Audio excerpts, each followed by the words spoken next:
CMMS Radio talks about all things CMMS, computerized maintenance management software, focused on maintenance management. It's the people, the process, and the culture that make your CMMS journey a success. All right, everybody, we are getting ready to kick off a very special episode of CMMS Radio. We are recording live at NFMT East. We're in Charlotte, North Carolina, and I'm joined by the one and only David Trask, known as Trask Man. It is the year of the beard. He is with ARC Facilities, and today we're going to get into a few things very specific to facilities management that all of you would probably relate to, and that is your facilities mapping as it relates to the assets. Where are they located?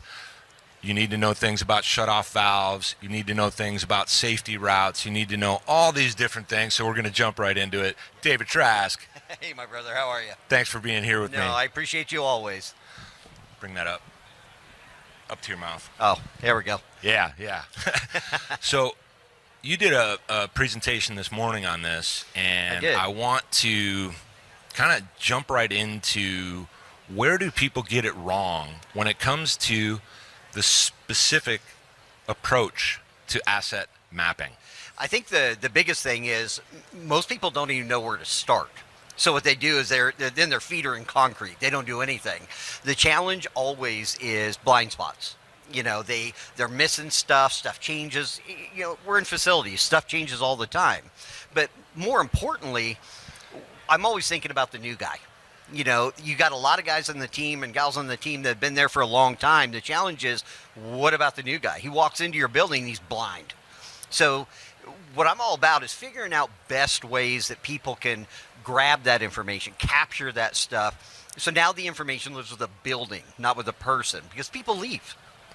So there's one topic that we see constantly in facilities. We've got a real champion. We might even have an entire team that's moving well together, and then you get a critical member of that team that leaves, and somehow it very quickly dissipates into almost chaos. It is, and unfortunately, there's more and more. The silver tsunami's coming, you know, and there's, you know, I always ask people, how many people on your team are in that retirement window, and think about that institutional knowledge when it walks out that door. It's not coming back. And so many folks are just completely unprepared, and it's not their fault. They don't know what to do. So what steps are you taking? And like I said at the very beginning, you know, they just don't do anything. And now it's too late. When it comes to that too late scenario, the real heavy lift is when you start to fix that and you have to go back. Let's say over the course of a year after somebody has left and they're no longer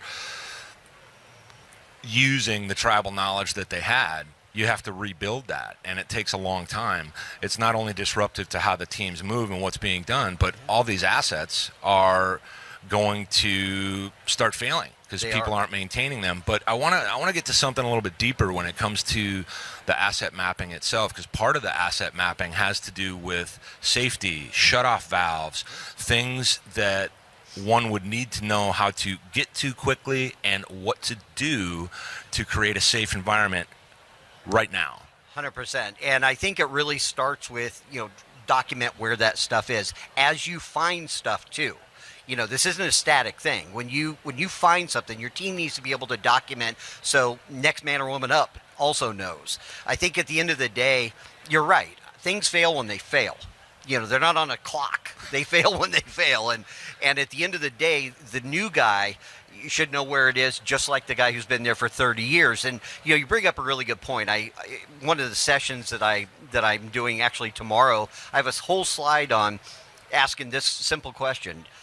If something happens at 8 o'clock at night on a Saturday and you've got the third shift guys there, the new guy, can he find the valve to shut off that water?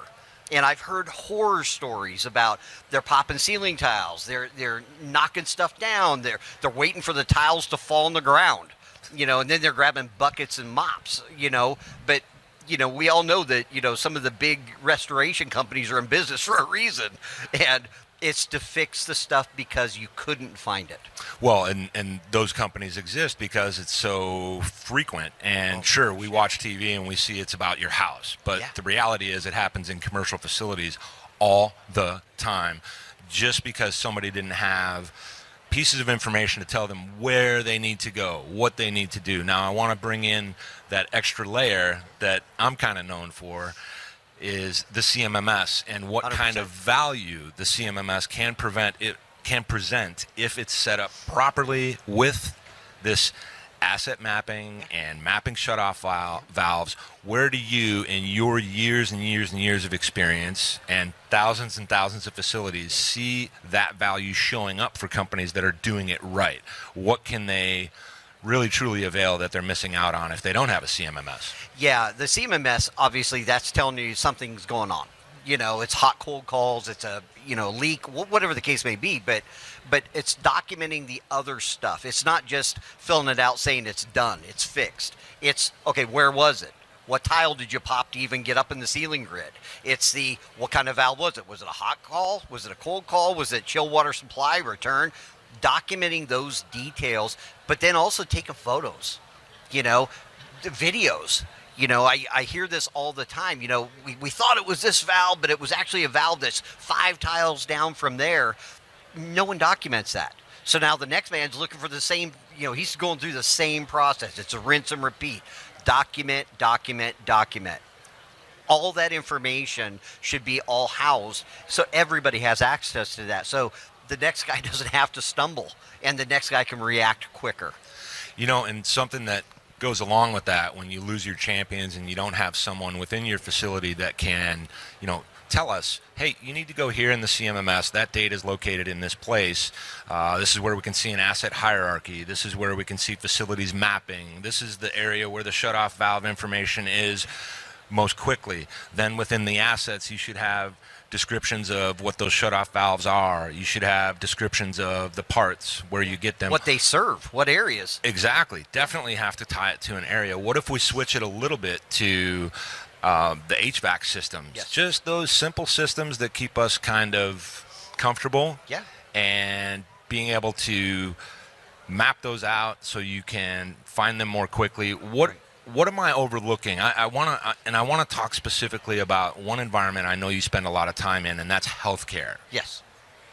Yeah, I think with all environments, but specifically in healthcare, it's just more stuff.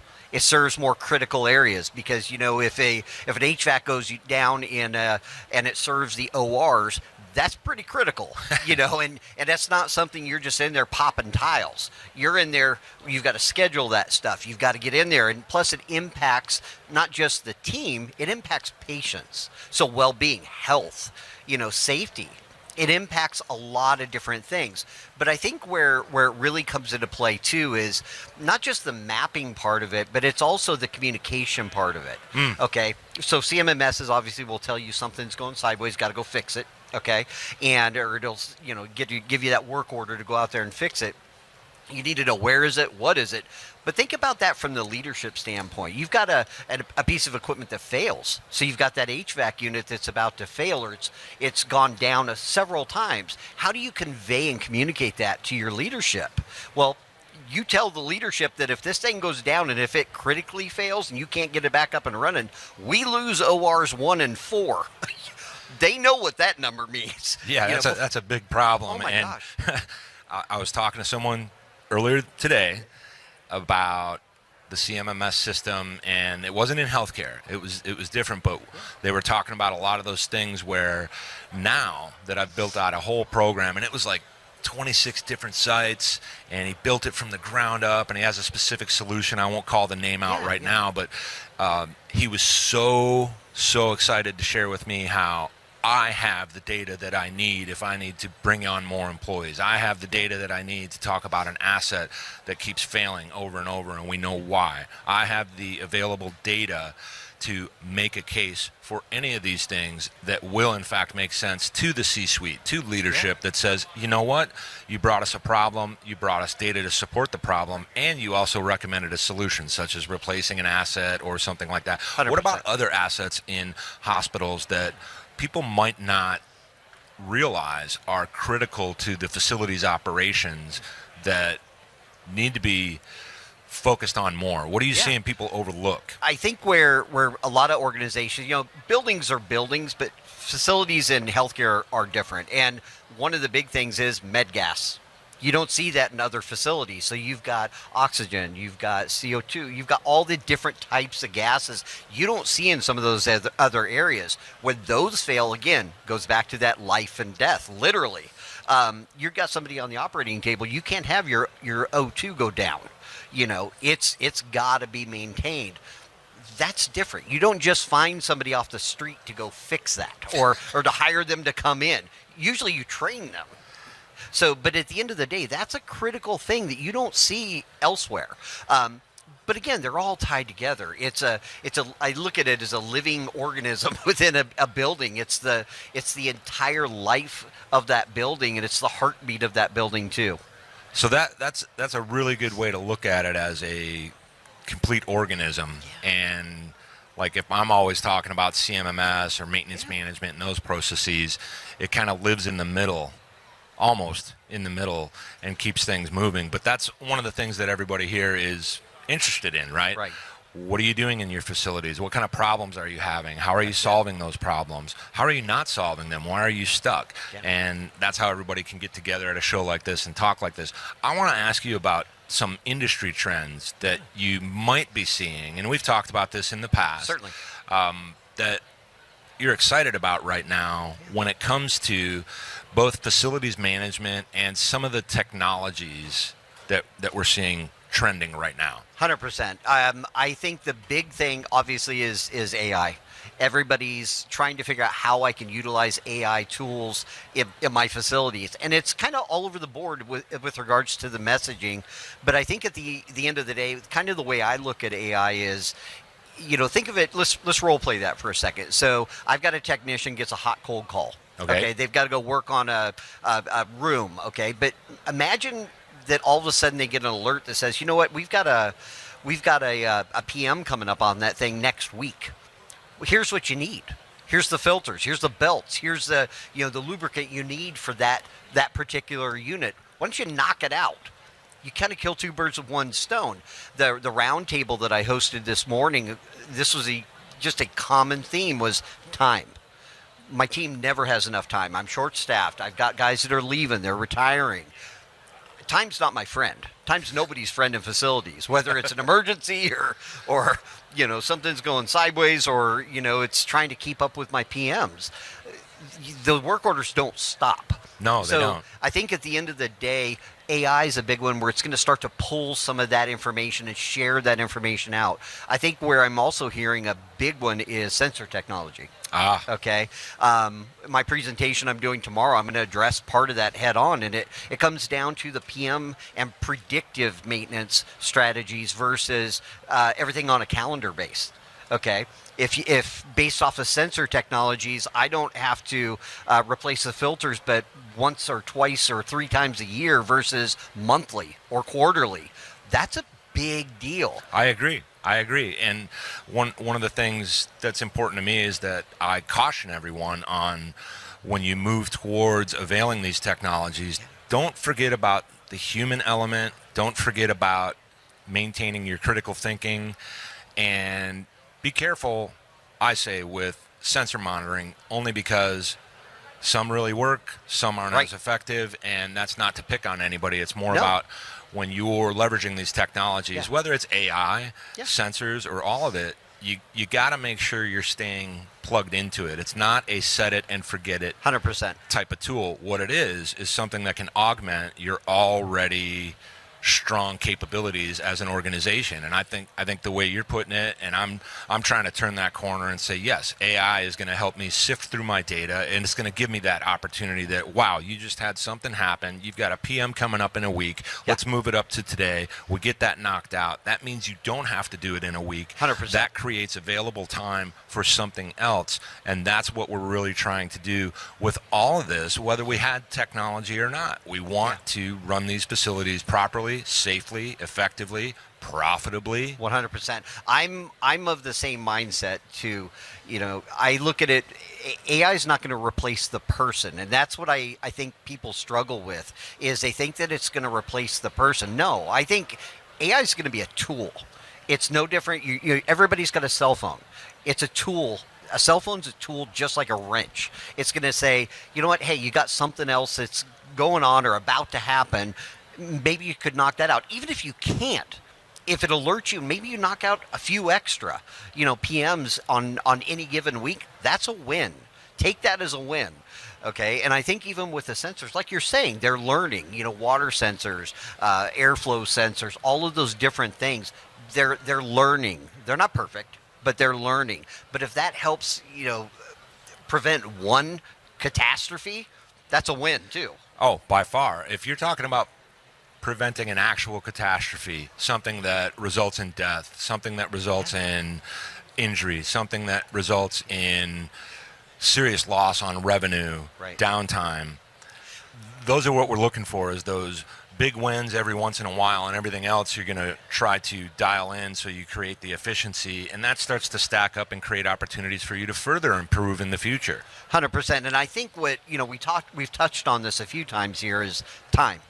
It really comes down to time in so many cases, and I cannot stress this enough. I hear this over and over and over again when I'm talking to technicians, is I've got to go up, climb up the ladder, pop the roof hatch, go up on the roof to figure out what I need to go up there, instead of, even for a PM, okay, I don't even know what filters I've got to grab. So then I've got to go up there, go back down, go grab the filters. Oh, we're out of filters. I just wasted, half hour going back and forth.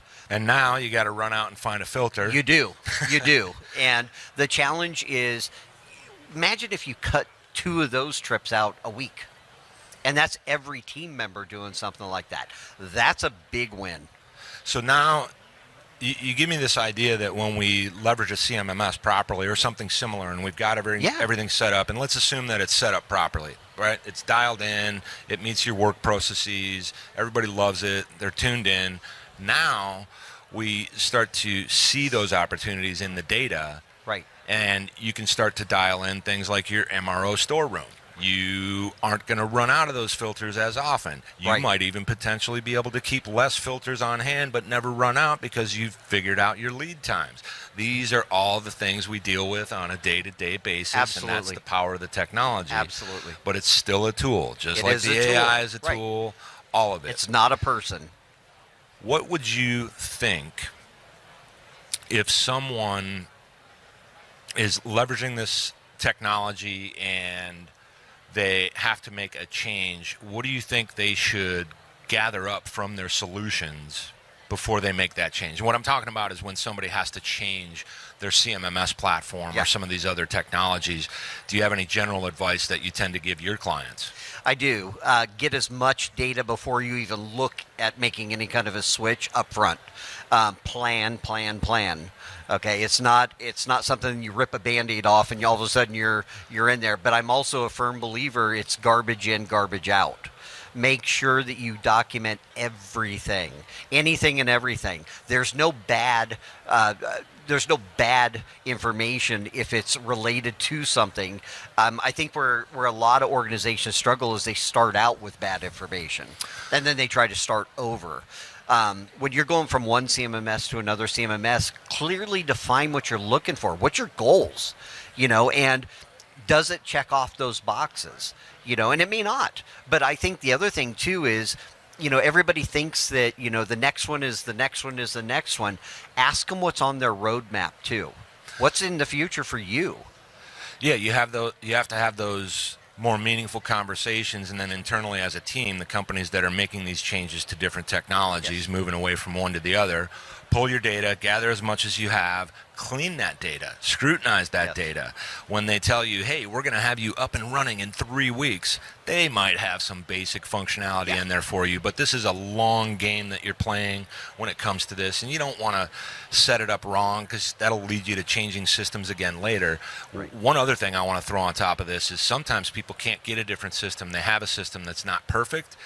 You can make it work. Sure. Do you agree? I think to a certain degree you can.